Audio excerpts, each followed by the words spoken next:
Muito bem, nós estamos aqui na companhia do nosso eterno presidente Zé Sarney, pinheirense, para uma conversa, para um bate-papo, né? Final de ano chegando, presidente, e a gente, logicamente, daqui a pouco quer a sua mensagem aos nossos irmãos pinheirenses. Mas, presidente, eu queria começar essa conversa perguntando para o senhor o seguinte: tem uma controvérsia lá em Pinheiro, pessoal, em São Bento e Pinheiro ainda existe um dilema muito grande. Eu queria que o senhor resolvesse isso definitivamente. Onde é que o senhor nasceu? Em Pinheiro ou em São Bento? O São Bentoense diz que foi em São Bento, os pinheirenses dizem que foi em Pinheiro.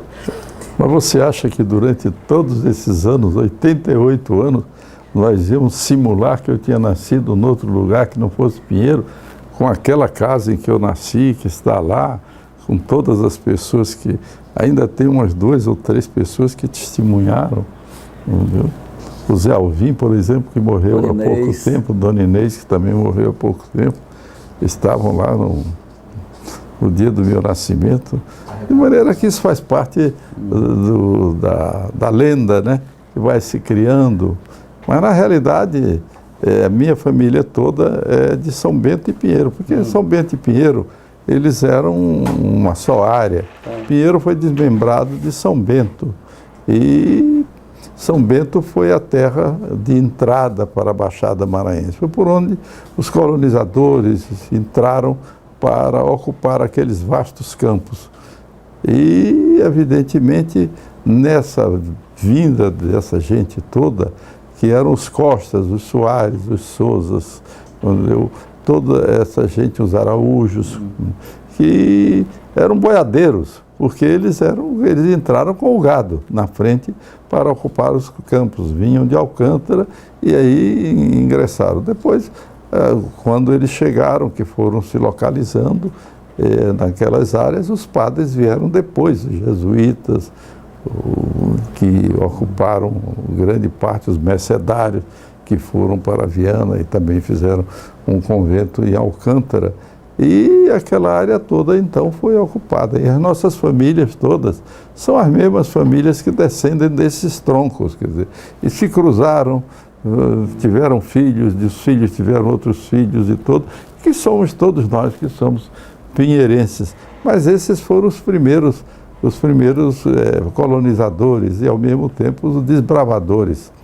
E o primeiro lugar que eles ocuparam foi São Bento. Então, em São Bento, os Costas, os Araújos, os Soares, os Leites, eles primeiro tiveram em São Bento, depois foram para Pinheiro. E meu bisavô tinha uma fazenda do Engenho Queimado, que era em frente a Pinheiro, ficava onde o campo começava para ir para Pinheiro. E foi deputado estadual 2 vezes, naquele tempo chamava deputado provincial. E evidentemente que se cria essa lenda, mas na realidade nós somos da Baixada. E agora inventaram esse termo baixadeiro. Eu sou ainda da Baixada, eu não sou ainda baixadeiro. É um termo novo que eu não simpatizei muito com ele. Presidente, onde o senhor anda no mundo, e o senhor sempre fala isso, o senhor tem orgulho, e é exatamente essa pergunta: o senhor se orgulha de ser pinheirense na Rússia, por onde o senhor passa, o senhor sempre lembra que o senhor é pinheirense. Uma vez eu entrevistei o senhor na casa do deputado Zé Jorge, lá no sítio dele, e o senhor me disse que uma das melhores coisas do mundo era voltar ao lugar onde você nasceu. O senhor continua com esse sentimento, presidente? Evidentemente. E que, no princípio, quer dizer, eu estou repetindo o que disse Máximo Gorky, que era um famoso escritor russo. Ele dizia que depois de visitar todas as maravilhas do mundo, os vitrais da Catedral de Estrasburgo, ter visitado todas as coisas mais importantes, pinturas e prédios e cidades, ele disse que nada havia mais bonito do que o batente da sua cidade natal. E evidentemente que Pinheiro tem os campos mais bonitos de toda a Baixada. Nenhum campo em lugar nenhum da Baixada, que se estende desde Anajatuba, da região dos lagos, até toda essa área, nós temos campos tão bonitos quanto os campos de Pinheiro, né? Então, evidentemente que eu herdei desses campos essa minha tranquilidade, naquela beleza e ao mesmo do silêncio dos campos e dos pássaros da minha infância que pousavam naquele fio que atravessava do telégrafo e que eu ficava muitas vezes vendo ali tardes e tardes o voo das andorinhas, que comendo as sementes do capim e ao mesmo tempo os mosquitos que estavam ali naquela região. Presidente, quando é que o senhor descobriu, depois de sair de Pinheiro, que o senhor seria uma pessoa predestinada na política?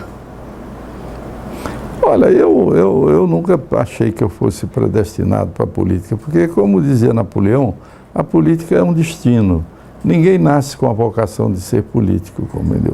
A política é um destino. A minha vocação, que eu achava que tinha e que tenho, era a literatura. E a política aconteceu levado um pouco pela literatura. Foi a literatura que me fez entrar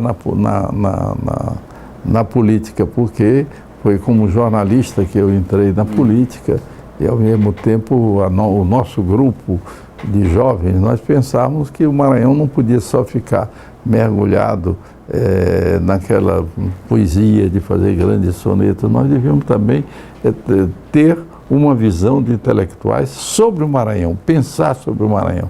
E foi essa geração, chamada geração dos poetas, a que eu tive a felicidade de liderar, que realmente construiu a mudança total do Maranhão, a nova mentalidade, o novo espírito de desenvolvimento. E ainda ontem eu vi o próprio governador do estado dizendo que o Maranhão é o estado mais pobre do Brasil. Mas, na realidade, isso é uma mentira que se pregou e que eles pregaram politicamente, porque o Maranhão é o 16º estado do Brasil. Nós estamos na frente de Mato Grosso do Sul, que é o estado situado ali no centro-sul. Então, nós não temos por que se diga e fique espalhando essas coisas que não são verdadeiras, né? Presidente, as suas maiores realizações foram como político ou foi como escritor? Olha, eu diria que a política prejudicou o escritor, porque eu acho que eu podia ter feito uma obra muito maior do que eu realizei, embora tenha escrito 146 títulos. A Larousse, inclusive, ano passado, publicou a bibliografia minha, quer dizer, os livros que eu tinha publicado, cada um com as críticas, com o que se chama fortuna crítica. E como a literatura também, eu fiquei realizado, porque eu cheguei à Academia Brasileira de Letras, um ponto mais alto que um intelectual não pode aspirar chegar. E como político cheguei à presidência da República. Logo, as duas vertentes da minha personalidade, elas se completaram. E, ao mesmo tempo, eu acho que são duas vertentes que são as vertentes maranhenses, porque a cultura é a deusa com que no Maranhão nós erigimos estátuas. Nós não erigimos estátuas a outros deuses, senão a deusa da cultura. E ela foi que deu ao Maranhão o realce nacional que o Maranhão tem, de ser chamado de Atenas brasileira e de tudo isso. E depois, como político, nós tivemos a oportunidade de entrar na era do planejamento e pensar no desenvolvimento. Tanto que quando eu cheguei ao governo do estado, há 50 anos atrás, eles me perguntaram, o senhor vai ser candidato depois a senador, essas coisas que naquele tempo... Eu digo, não, os meus candidatos são o Porto do Itaqui, a São Luís, Teresina, a Santa Luzia, a Tailândia, é o desenvolvimento do Maranhão, que nós vamos criar um novo Maranhão, e criamos uma nova mentalidade. Se hoje você tirar tudo que nós fizemos no Maranhão, fica o quê? Você não fica nada. Se tirar Boa Esperança, as linhas de transmissão que chegaram até Pinheiro, vindas de lá, e cobriram o Maranhão inteiro. Se tirarmos a São Luís Teresina, se tirarmos a Sailândia, Santa Luzia, se tirarmos o Porto do Itaqui, Nós vamos verificar. Aqui em São Luís, se tirarmos o que a Rosiana fez como uma grande administradora que ela foi, as estradas do sertão, as ligações com todos os municípios, se tirarmos os viadutos que tem na cidade de São Luís, se tirarmos a avenida que ela fez no último governo da Via Expressa, se tirarmos a outra do quarto centenário, se tirarmos todos os conjuntos habitacionais que nós construímos, nós vamos chegar à conclusão que não fica quase nada. Para ninguém. E é para eles, no entretanto, eles ficam fazendo campanha pessoal em cima da gente e dizendo coisas. E eu tenho grande orgulho, por exemplo, de eu ser hoje um político que, ao mesmo tempo, com 88 anos, fizeram agora a grande operação contra a corrupção no Lava Jato. Eu não apareço, a não ser naquele monstro moral que foi na minha casa, utilizar a minha casa para me gravar, para produzir uma prova, né, presidente? No hospital, para produzir uma prova contra mim e que não conseguiu, porque eles mesmos pediram o arquivamento. Nenhum sujeito citou meu nome. Eu nunca tive um inquérito, eu nunca tive uma sindicância contra mim, eu nunca fui acusado numa comissão de inquérito, eu nunca fui acusado de nada. Agora, como todo político, o sujeito não pode fugir, é um insulto, né? Passa na rua, um sujeito grita de lá um insulto, um menino de rua qualquer. Comigo nunca aconteceu isso, eu aqui sou muito bem tratado, mas os políticos sempre fazem. E esses políticos que são meus adversários, se fosse por eles, eu não seria nem vereador no Cabrobó. Eu, ao contrário. E se fosse também por muitos deles, eu não teria sido presidente da República, porque muitos deles votaram contra mim para ser presidente. Nesse sentido, o senhor alguma vez foi, como nordestino, o senhor sofreu alguma vez preconceito por ser nordestino? Porque o sul do Brasil... Muito, muito. Isso existe e muito preconceito. Teve um jornal do sul do país, um grande jornal, que só me chamava de provinciano, justamente por isso, pela minha origem nordestina. Presidente, passado esse tempo aí o senhor foi presidente do Brasil e tem acompanhado esses últimos anos políticos no nosso país. E o senhor foi responsável pela transição do nosso país, pela transição da ditadura, do regime militar para uma democracia. O senhor vendo toda essa situação depois de tantos anos, se não fosse o senhor, como é que o Brasil estaria hoje, presidente? Eu acho que realmente eu prestei serviços ao meu país, porque se não fosse o meu temperamento, a minha paciência, a minha capacidade de articulação, de dialogar, de ser tolerante, nós tínhamos tido um retrocesso político imediato.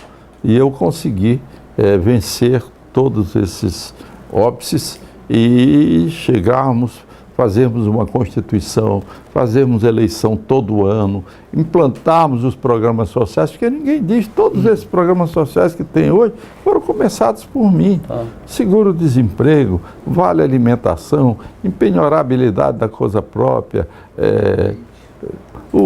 a distribuição do leite, que era o programa da fome que foi feito, distribuíamos 8 milhões de litros de leite. Ainda hoje eu encontro na rua pessoas que me dizem, olha, eu fui, graças ao leite distribuído pelo senhor, eu estou vivo, fui que me alimentei quando era criança. Enfim, a farmácia popular que existia no meu tempo, que hoje chamam Palácio Popular, naquele tempo nós tínhamos a central do medicamento distribuído a todos.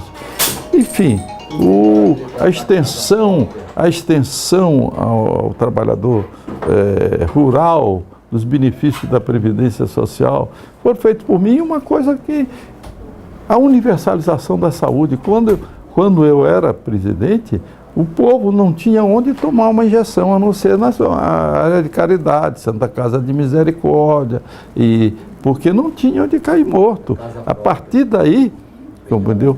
Foi que eu criei a universalização da saúde. Quer dizer, ela é extensiva a todos os brasileiros.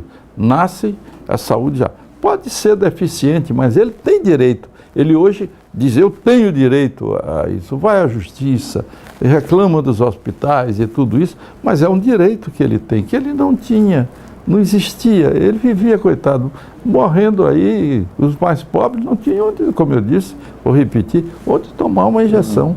Isso fui eu que criei naquele tempo. A casa própria, como eu, a empenhorabilidade, quer dizer, que significa que ninguém pode tomar a casa do outro por causa de dívida, entendeu? Isso foi uma coisa extraordinária. Quantas vezes eu encontro na rua? Uma vez eu cheguei no aeroporto de São Paulo, uma senhora quis se ajoelhar na minha frente, eu não deixei. Perguntei por quê. Ela disse, o senhor tem uma casa que tem, porque o senhor, onde mora, graças à sua lei, porque nós tínhamos dívidas à vontade, queriam tomar nossa casa e iam nos botar para fora. Isso foram milhões de pessoas que existiam no país que desapareceu. E hoje isso é uma lei que é muito importante para o povo. O senhor acha que a história já reconhece o seu trabalho que o senhor fez e acaba de citar alguma das realizações? Ou a história ainda, por ser nordestino também, por ter sofrido preconceito, ainda não reconhece tudo que o senhor fez, principalmente nessa transição política? O que há é que realmente, quer dizer, o Brasil, os partidos políticos desapareceram, eles se fragmentaram, eles não existem. A política se dissolveu, entrou um populismo anárquico que se promete tudo para todos ao mesmo tempo.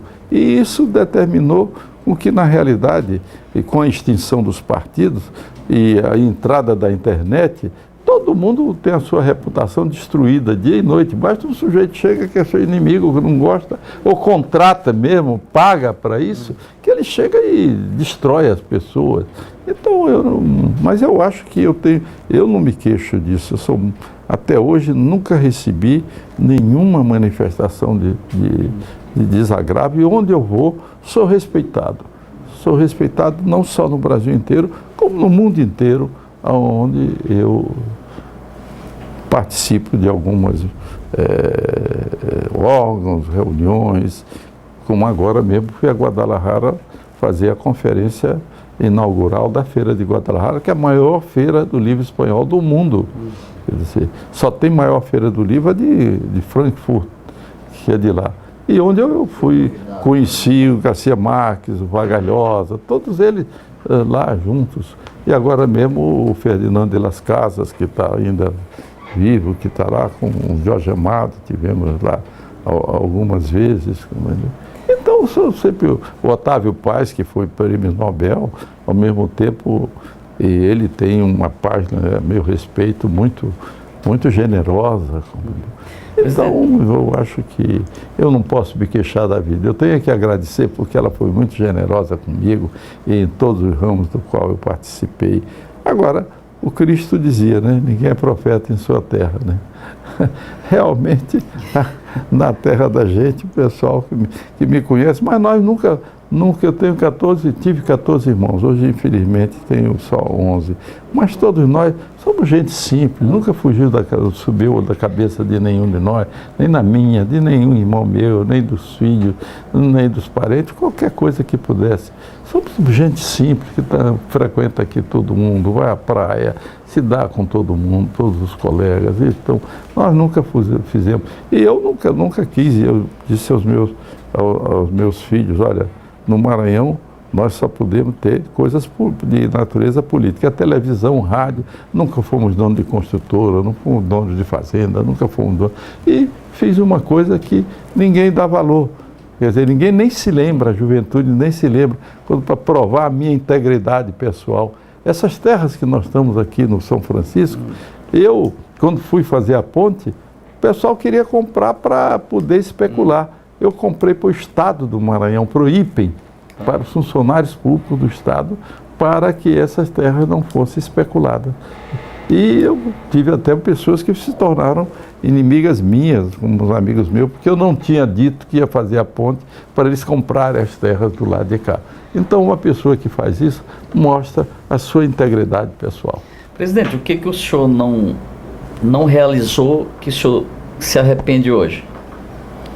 Eu acho que muitas vezes as críticas que fazem a respeito do meu governo, eu não pude, eu fui muito combatido, eu tive 12 mil greves, todo mundo em cima de mim, eu fui um presidente que foi feito, todo mundo querendo que me depor, entendeu? Eu podia ter feito muito mais pelo Brasil, pelo Maranhão, sobretudo, do que realmente naquele tempo eu fiz. Mas basta aí as coisas estruturais que eu fiz para o Maranhão, que no futuro serão a base desse Estado. Quer dizer, eu consolidei o Porto do Itaqui, eu consolidei a Vale do Rio Doce, trouxe a Vale do Rio Doce, a Norte e Sul, que eu paguei tanto caro, que vem do sul do país até o Porto do Itaqui, até aqui, e que hoje traz minério de ferro. O Porto do Itaqui é o segundo porto do mundo. Eu salvei de ser extinta São Luís Teresina. Quer dizer, eu abri as estradas do sertão, e tudo isso foi possível porque mas eu podia ter feito talvez, mas eu não me deixaram, não tinha condições de deixar. Eu era muito policiado. E o que o senhor fez e não faria hoje? Por exemplo, o Cruzado 2. Eu preferia hoje que a terra se dissesse que corta a tua mão, corta a minha mão, mas eu não assinaria o Cruzado 2. Foi um erro que eu fiz, porque o Cruzado foi uma mudança. Graças a ele, o Brasil saiu da inflação, porque através dele os outros planos foram feitos. Mas ninguém teve coragem de fazer, porque eu enfrentei os bancos, enfrentei a economia internacional toda para fazer o Plano Cruzado. Quer dizer, porque o Plano Cruzado, ele mudava o tipo de orientação que era feita no país, no mundo inteiro, sobre como pagar as dívidas. O que eles queriam é que a gente pagasse a dívida todo o tempo. E eu, com o Plano Cruzado, iniciei aquilo, fiz a moratória e fiz o Plano Cruzado. Quando eu fiz o Plano Cruzado 2, que me levaram a fazer, que foram os economistas que trouxeram, que achavam que aquilo era salvação e que eu assisti, depois eu vi que não era nada disso, que eu tinha sido enganado e eles tinham sido equivocados quando propuseram aquilo. Presidente, nem enganado, eu digo que porque eles também acreditavam que aquilo dava certo, mas não dava certo, eles também não sabiam o que era. E depois disso, quando o Fernando Henrique fez o Plano Real, ele chegou lá e o Itamar disse, vamos fazer um plano. Aí eles disseram, o Saad disse, não precisa, já está pronto. Porque quando no fim do governo, o Saad me propôs fazermos o Plano Real, mas eu não tinha mais condições de fazer. Presidente, o governador se elegeu falando do senhor e fala até hoje. E as últimas pesquisas agora mostram que houve um retrocesso muito grande, os índices pioraram muito nesses últimos 3 anos, isso saiu agora numa pesquisa do IBGE. Mas mesmo assim ele continua falando, se elegeu falando e continua falando. Qual é a sua opinião sobre isso, presidente? Eu não aceito inimigo voluntário. Eu tenho que escolher. Ele fica falando essas coisas pensando em me atingir, mas eu não dou nenhum valor, porque eu sei que ele é uma coisa episódica, vai desaparecer da história do Maranhão. Eu fico na história do Maranhão, eu fico na história do Brasil.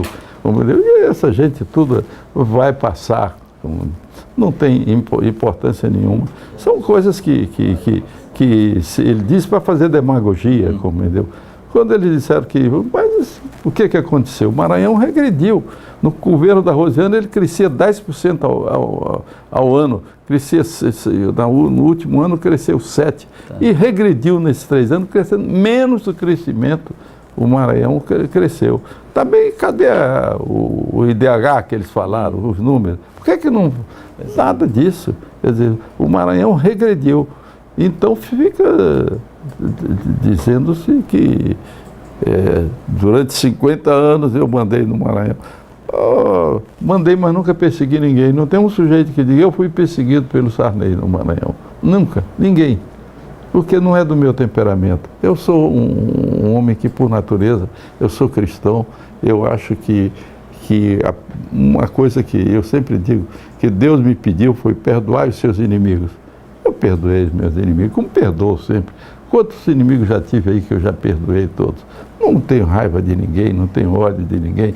Deus foi tão generoso comigo que eu vou lá me preocupar com essas coisas? De jeito nenhum. Presidente, seria por isso por essas palavras que o senhor acaba de dizer, que o senhor, por exemplo, aos 88 anos, com essa lucidez aqui conversando com a gente, e ainda é uma pessoa ouvida por todos os presidentes e participando da vida ativa do Brasil e do mundo? Olha, isso é uma generosidade do Criador comigo, me ter dado uma vida longa, a graça da vida, quer dizer, que Ele me deu, me mantém até hoje, e eu só tenho que agradecer. E eu vou chegar e colocar contra isso essas coisas que, ou episódicas, pequenas, que não tem, mesquinharia. As pessoas que têm esse sentimento de ódio, de ressentimento, de inveja contra as pessoas, faz mal para eles mesmo, porque isso destrói eles vivem disso. Quantas pessoas vivem aqui, esses de políticos, mas todos eles desapareceram. Verdade. E vivia criando ódio para o Sarney, e desapareceram todos. Se e fosse, o senhor continua aqui? Eu continuo aqui. Por quê? Pela graça de Deus. Presidente, por que o povo do Maranhão, a maioria hoje, quer Rosiana de volta? Porque ela sempre foi uma grande administradora e sempre fez grandes governos para o Maranhão. Então é isso que se fez. Quer dizer, nós, quando somos fortes nacionalmente, o Maranhão é forte. Nós demos nome ao Maranhão. Quer dizer, ela deu também nome ao Maranhão, a Rosiana, porque ela foi uma mulher, chegou a ser candidata à presidência da República. Então, ela tem uma grande capacidade. Ela sabe que ela é uma guerreira, ela é uma pessoa que tem uma vontade firme, ela é decidida, ela é corajosa, e ela tem um grande espírito público, como deu. Ao mesmo tempo, ela tem um carisma popular, que o povo sabe que a Rosiana é uma pessoa boa. Quer dizer, por isso que ela é impossível destruir essas coisas. Então, só eles querem destruir falando mal das pessoas. Falar bem das pessoas. Todo mundo tem seus defeitos e tem suas virtudes. Eu vou falar mal dos defeitos de ninguém, eu quero falar das virtudes. Presidente, a Rosiana nem se lançou candidata, nem ainda disse que é candidata, e as pesquisas sérias que são divulgadas, a coloca com empate técnico. O senhor, com sua experiência, isso lhe surpreende? Não me surpreende. Eu acho que, de qualquer maneira, na eleição passada, o que na realidade nós não tivemos candidato para uma eleição que foi a oposição correu, quer dizer, quase jogou um jogo sem goleiro, entendeu? Marcando gol sem goleiro, porque na realidade, quer dizer, o nosso candidato que a Rosiana tinha preparado, ele na última hora não quis ser candidato, de maneira que construir um candidato com maiores virtudes que ele tenha em 3 meses é impossível. Em política isso não existe. Então, mas na realidade não foi contra a Rosiana, pelo contrário, ela saiu muito bem do governo e mostra a popularidade dela até hoje. Por isso, porque ela é trabalhadora, ela é uma grande estadista. Presidente, as pesquisas que são feitas no Amapá, se o senhor quisesse ser senador na próxima eleição, o senhor ganharia facinho. Não. O senhor é candidato? Não na próxima eleição. Na última eleição que eu não quis ser candidato, eu cheguei no Amapá, tinha umas 10 mil pessoas lá na rua pedindo que eu fosse candidato. E eu disse que eu não estava mais na idade de ser candidato. Eu tenho senso das coisas, porque se há o Criador fez com que nós tenhamos uma limitação de vida. De maneira que, calcule eu, senador, com 88 anos e mais 8 anos de senador, 96 anos. Então, evidentemente que isso nós não podemos violar as leis que o Deus deu para o nosso tempo de vida. De maneira que eu saía. Na política, o Vigílio Távora me dizia que a gente entra ou sai por 2 coisas, ou quando o povo fica com a gente, ou quando o povo fica contra a gente. Então, ele disse, essa é uma maneira que a gente sai da política. E ele dizia, ou quando o povo fica contra a gente, ou quando a gente fica contra o povo. E eu acho que hoje tem uma outra fórmula, que é a idade. Quer dizer, o problema é que Estou velho, né? Mas se quisesse... Se eu quisesse, eu tinha sido eleito da outra vez quase sem concorrente lá, ninguém não tinha. O Amapá sabe que deve muito a mim, minha capacidade de realizador. Eu também fiz muita coisa. Hoje o Amapá é zona de livre comércio, é zona franca. O Amapá, as pontes ligando a Guiana, ligando as estradas até o Oiapoque, a linha de Tucuruí de energia até Macapá, que foi feita. Então, hoje, a mudança que houve no Estado, eu ajudei o Estado também, como é meu jeito de fazer as coisas. Presidente... E tinha a satisfação de que no Maranhão eu tinha a Rosiana, que sabia que ela era capaz e ela estava à frente de toda, e que ela era a grande líder, e é a grande líder. É verdade. O senhor já disse que não tem ódio, não alimenta rancores. Mas o senhor tem alguma mágoa, por exemplo, do Amapá reconhecer esse potencial todo que é, graças ao senhor, e às vezes o maranhense, o Maranhão não reconhecer tudo que o senhor fez e continua fazendo? Não, o Maranhão reconhece. Eu não vou dizer que o Maranhão não reconhece. Como o Maranhão me trata, como o Maranhão me tem comigo, quem fala mal de mim só me insulta. São essas pessoas que têm ódio, porque eu digo, é muito fácil me derrotar. Entendeu? Basta conseguir entrar para a Academia de Letras, ele ser presidente da República, ele ser senador 5 anos, basta isso, escrever 142 livros, é fácil, então me derrota. Agora, quer dizer, no bico, como o povo diz, isso aí não tem jeito, eu não tenho absolutamente nenhuma capacidade, eu tenho absoluta incapacidade de ter ódio. Presidente, o senhor tem algum arrependimento de não ter podido fazer mais alguma coisa pela Baixada e principalmente por Pinheiro? Alguma coisa que o senhor desejou fazer e não pôde realizar? Não, Pinheiro, nós fizemos tudo o que tem. Eu acho que em Pinheiro, aquela barragem que tem em Pinheiro, que quando ela foi feita, os campos apodreciam, aquilo hoje não existiria. A maré invadiria aquilo tudo.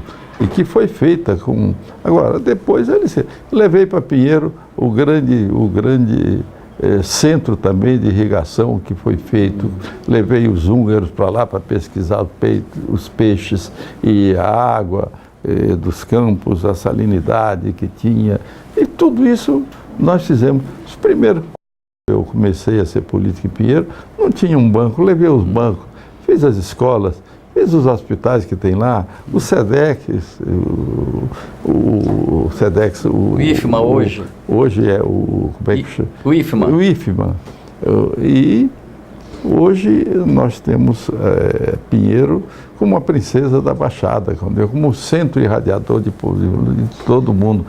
Coloquei lá, as primeiras estradas da Baixada foram feitas, eu botei um distrito de construir estradas lá. Lá não existia, só se saía de Pinheiro para ir para Faveira em boi e cavalo, porque nem cavalo atravessava aqueles campos que existiam naquele tempo. Então, o que eu vejo hoje, as estradas que tem da Baixada, o ferry-boat, foi feito por mim, gente, descoberto por mim. Quem passa ali não sabe nem nada, tá? Por quê? É uma nova... Isso tem 50 anos. As pessoas que estavam naquele tempo 10 anos, 11 anos, 15 anos, tem hoje 65, 70, são poucos. Presidente, a Fundação Bradesco, por exemplo, tem 24 no Brasil inteiro. Eu levei para lá o Colégio Bradesco. Exatamente, a Fundação Bradesco. Tem que estar. A universidade, a última coisa foi Rosiana comigo para nós levarmos a faculdade de medicina para lá, com o pedido ao Lula. Não? Presidente, o senhor aos 88 anos... Isso vai demorar, logicamente, mas se morresse hoje, seria uma pessoa realizada? Olha, eu não teria queixa nenhuma do Criador. Entendeu? Ele foi generoso demais comigo. Entendeu? Eu só tenho que agradecer.